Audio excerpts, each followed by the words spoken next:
Вече почти 50 години шумът на река Провадийска се слива с гласовете на хиляди ученици от 1 до 8 клас, преминали през годините в най-доброто училище, второ основно училище Иван Вазов, град Провадия.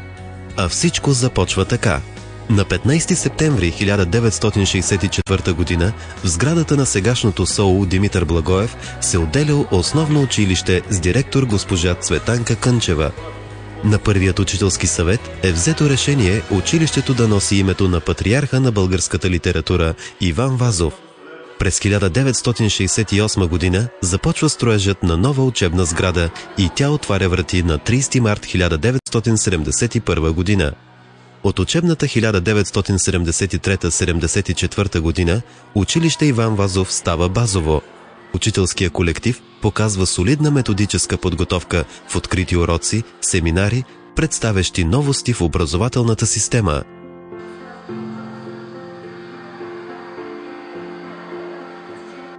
Във второ основно училище Иван Вазов се обучават деца от 1 до 8 клас.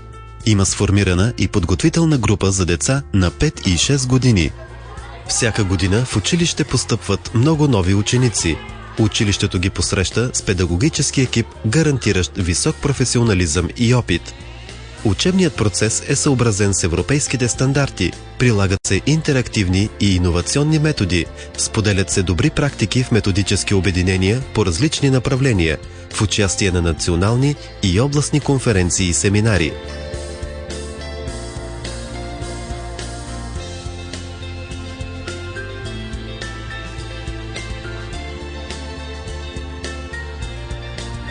Обучението в училището е целодневно. Времето на учениците е разпределено в часове за задължителна подготовка сутрин и полуинтернатни групи след обед, които подпомагат усвояването на материала по всички учебни предмети.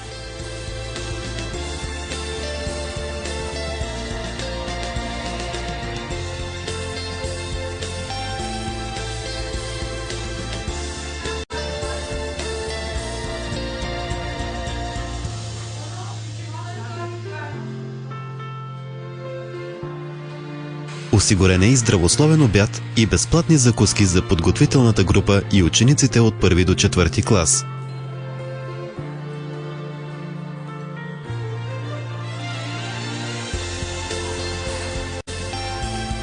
Всички учители са високо квалифицирани. Всяка година те усъвършенстват своя опит в квалификационни форми на Регионален инспекторат по образование и Министерството на образованието, младежта и науката. Това е видимо на външно оценяване. На така наречените малки матури учениците показват отлични знания, а на кандидатстването след 7 клас се нареждат на първите места, доказвайки, че дългосрочната им реализация чрез добро образование е на прав път. Училището разполага с логопедична и ресурсна консултация, помагаща при проблеми в учебния процес, съобразена с индивидуалните особености на децата.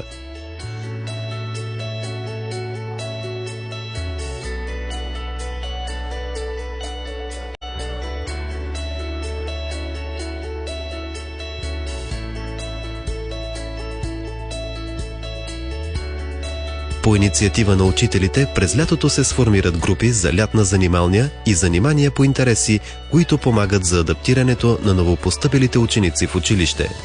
Голяма част от подрастващите са включени в проекти за извънкласни дейности, чрез които се работи с децата и в свободното им време. Стартирахме съвместен проект с Литовската гимназия от община Рокишкис по програма Коменски – регионални партньорства. Проектът е част от програма «Учението е забавно», съвместно с Общински детски комплекс под егидата на община Провадия. Главната цел е обучение на учителите и повишаване на квалификацията им за използване на интерактивни методи на обучение в часовете и повишаване интереса на учениците към учебния материал. Като възпитатели, ние се гордеем с наградите на нашите ученици, които те печелят от олимпиади и на общинско, областно и национално ниво. Стремежът към творческа изява, любовта към художественото слово и театъра водят нашите ученици на сцената на Народно читалище Алего Константинов 1884, където всяка пролет се провежда традиционния училищен концерт. На него си дават среща музика и театър, багри и ритъм, слово и изкуство.